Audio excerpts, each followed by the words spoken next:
Welcome back, my friends, to the show that never ends. I'm Gene Delasalo with Audioholics. Well, guys, I have to tell you something. I have a confession to make. I've been running Audioholics now for almost 20 years.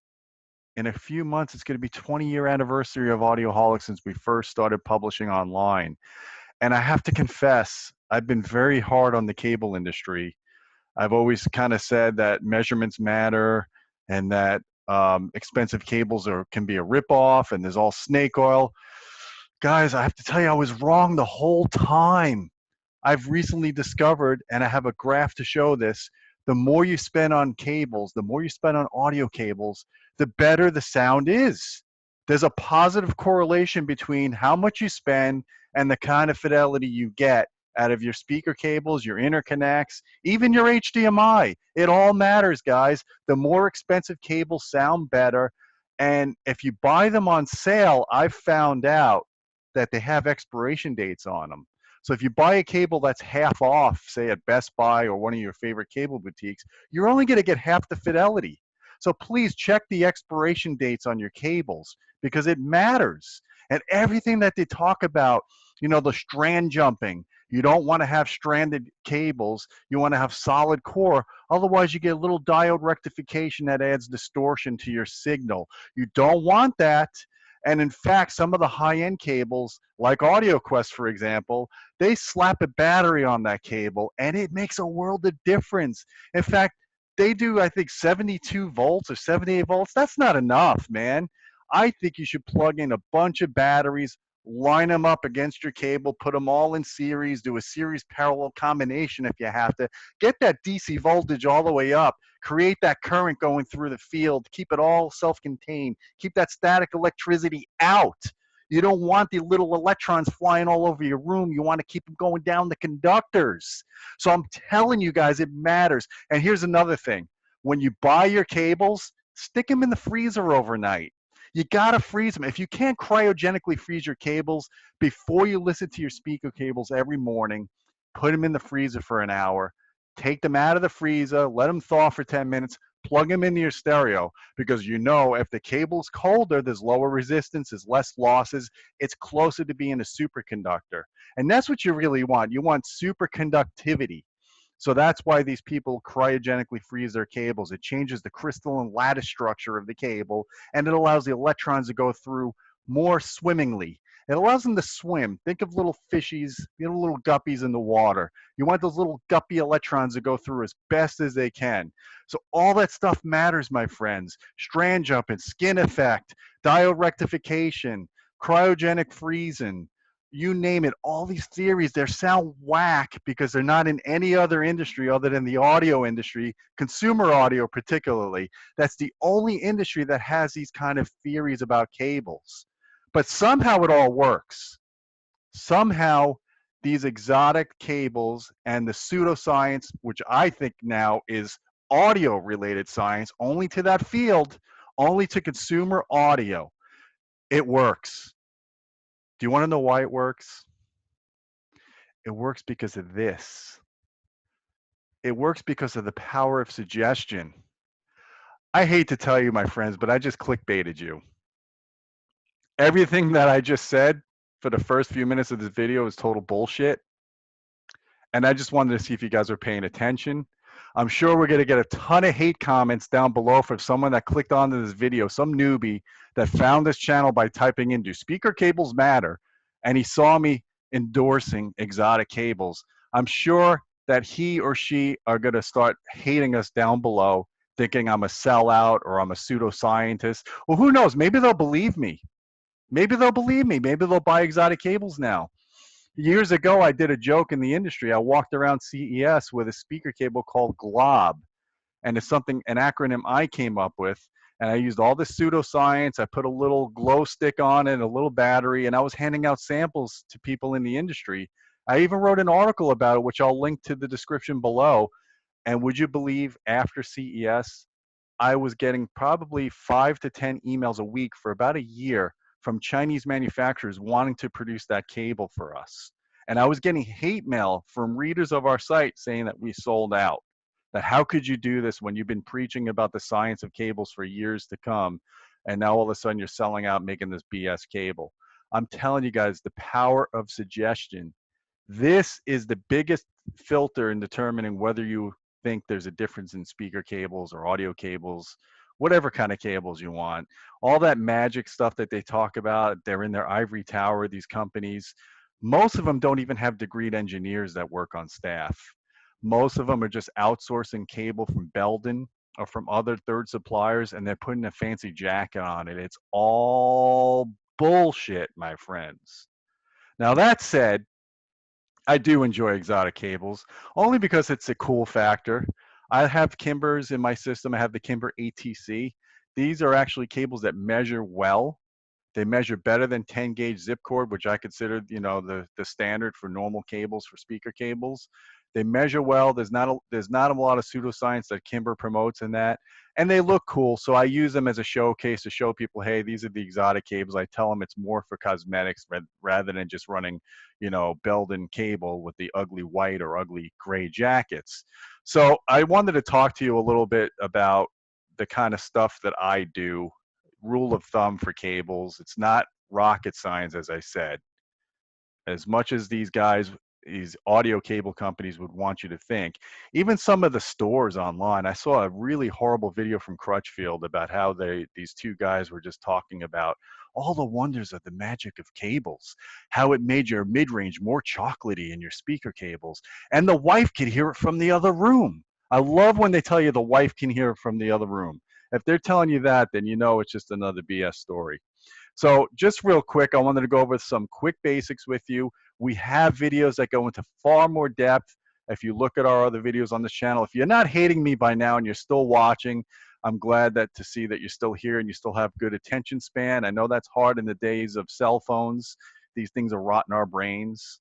So that's another topic I can talk about in a different video. But very basic, go to speaker cables for now.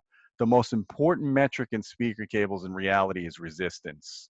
When you're dealing with an amplifier with a low output impedance and you're dealing with a low speaker load impedance, usually 8 ohms or 4 ohms for a speaker, resistance is everything.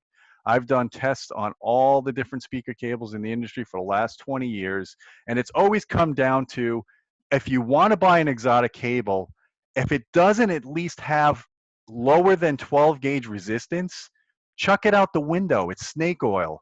I can't tell you how many speaker cables I've looked at that were literally $300, sometimes $1,000 a foot, that had higher resistance than 12 gauge zip cord. That's ridiculous. Even 10 gauge is my gold standard. 10 gauge is like 1 milliohm per foot. I don't remember the exact number off the top of my head, but I could put that up in the chart. But 10 gauge resistance is really low, and that's perfect for speaker cables. Even 12 gauge, I have a table that shows you the kind of gauge you need based on the distances you're running and the loudspeaker impedance that you're driving. So I've seen these exotic speaker cables that have high resistance but very low inductance. Now, what happens if you take two conductors and you smash them together like this is you get a lot of capacitance. It drops the inductance, but it results in a lot of capacitance. And when you have a lot of capacitance and you run a long cable, you can cause some amplifiers to go unstable. That's why you'll see these flat conductor cables that are sandwiched together. They put a Zobel network, an RC network on the other end of it that stabilizes the output for the amplifier so it doesn't oscillate from the capacitance. And if it doesn't oscillate, it could still cause frequency peaking, which changes the shape of the curve. So again, you're using a cable as a tone control, which you don't want to do. So again, I recommend you go 12 gauge or lower. Even 10 gauge is my preference. Resistance is everything. Don't get a cable. I've seen some speaker cables where the positive and negative conductors were separated pretty far apart by like a dielectric in between. That's crap. You want just standard zip cord is usually pretty closely spaced together. You know, the oxygen-free cable, that's a bit of a myth itself. Even if a cable corrodes over time and it turns a little green, you still have conductivity. It's not causing diode rectification. I know a lot of these companies that sell solid core speaker cables, they talk about diode rectification. It doesn't exist in a piece of wire.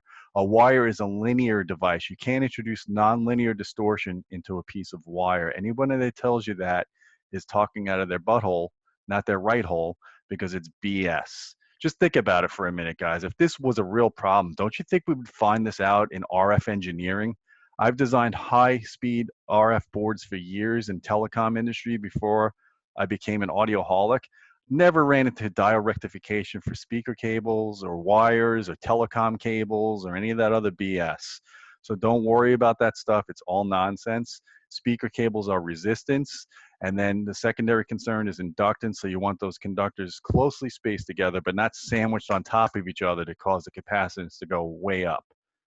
And then for interconnects, what really matters, especially if you're running a bunch of parallel interconnects together, if you got a bunch of cables running right next to each other, you can pick up hum and you can pick up crosstalk if you got multiple sources going at the same time. All of that's eliminated when you have good shielding. And I personally like to use coax cables. I like the Belden 1694. I know it's a little bit inflexible, but it's got a double braided and foil shield, so it's good out to the megahertz range. It'll work for all audio, including video, component video, for example. If you basically have a cable that's good for component video that'll pass 1080p, it's going to be good for audio as well. The reverse is not the same. If you go with twisted pair cable, which a lot of interconnects are, they are not good for video frequencies because you got problems with characteristic impedance. You have to match your characteristic impedance based on the wavelengths of transmission. Otherwise, you get reflections, you get impedance mismatches, and you just mess everything up. So I use double braided, double foiled coax cable, 1694. There's a Belden version that's more flexible. I don't think it's 18 gauge. I do like the 18 gauge run behind drywall because I've got coax running through my whole house. You know, I've got 30 to 50 foot runs and it passes 1080p all day long through the cable boxes. And it's because of that resistance. You want the low resistance, so low losses. And also the characteristic impedance of that cable is the 75 ohm cable. And even the connectors you use, I mean, to an extent, you don't quite get a 75 ohm characteristic impedance on the connector, but that's such a short termination compared to the wavelengths that are still pretty long in comparison. What matters is the cable itself has the right characteristic impedance when you're dealing with video. It doesn't matter as much with audio, but it does matter with video. So, and you want to keep the capacitance relatively low because I've seen some exotic coax, oh, I'm sorry, not coax, exotic interconnects that had very high capacitance. And when you're dealing with high output impedances of high input impedances of preamplifiers and you stick a high capacitance interconnect on it, you could lose some high frequency detail. And it could make the cable sound, or it can make your system sound warmer. But again, you're talking about using a cable as a tone control. We don't believe in using cables as tone controls. We believe in cables as doing no harm.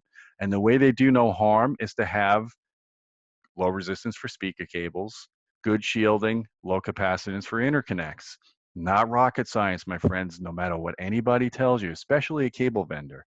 Never trust a cable vendor.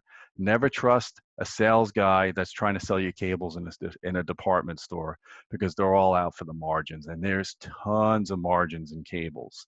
And I do like some of the exotic cables as long as they measure well.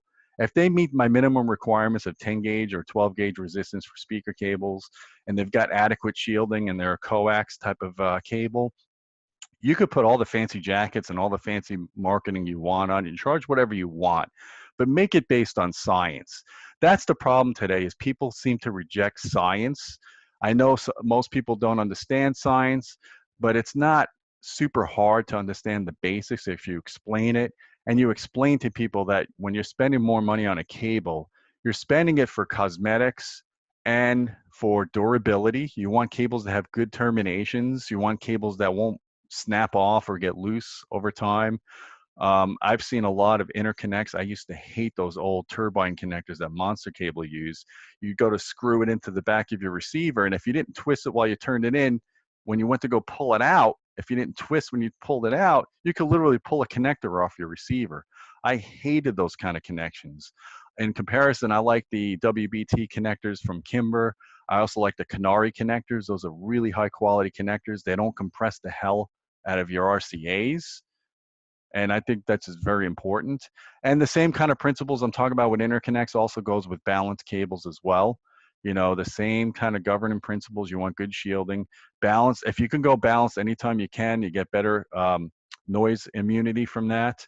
Also, if you have balanced circuits throughout all your audio equipment, you get less distortion, lower signal, higher signal to noise ratio. Balanced is the way to go.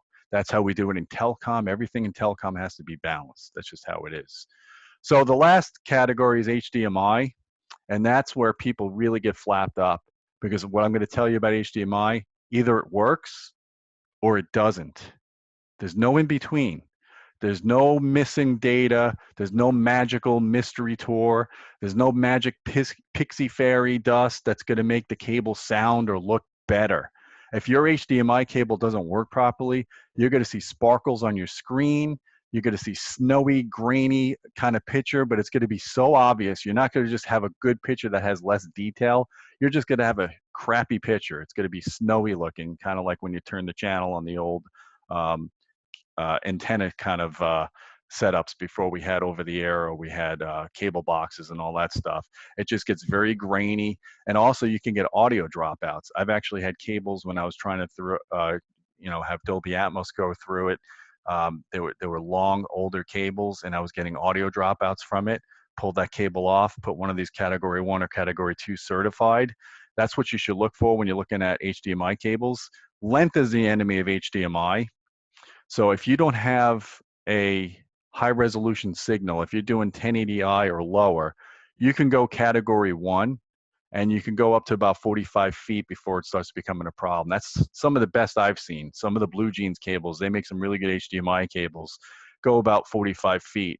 Category 2 is for resolutions 1080p and above, including the 4K. And I've seen passive cables go up to about 25 feet. So if you're going to go beyond those lengths, you're going to have to start looking at active HDMI solutions. And there's a lot of snake oil with HDMI. Just realize most HDMI cables are made by 2 or 3 suppliers in China. I mean, it's not like there's some magic line of cables that are being made somewhere where there's some superiority in some cables versus others. You want to make sure you get cables from a reputable brand that does good terminations, that has good workmanship, and that has that certification, the HDMI certification, because if it says Cat 1 or Cat 2, it's got to meet those minimum standards for it to be able to broadcast at the resolutions and the distances that you're looking at. So always look for reputable HDMI vendors. Some of the brands that I talked about before, Blue Jeans Cable, for example, Monoprice. Even some of the exotic brands have some good, even AudioQuest has some good HDMI cables, but then they get stupid and they start throwing batteries on their cables, and that battery stuff is just pure nonsense. It just kind of sickens my stomach when they could sit there with a straight face at the trade shows and just sell you this nonsense about putting a battery on a dielectric as if it does anything. So that's all I wanted to tell you guys. I'm curious to see the comments that are going to go down below, because this video is going to get a lot of hate. You know what? It. If you don't like this video, thumb it down. I don't give a shit. I think it'll be funny if this was the most thumbed down video of all time for Audioholics. I would hope that you would like the video, because I'm trying to give you some useful information. But if you don't like the fact that I clickbaited you, what am I going to do? I'm not going to lose sleep over it.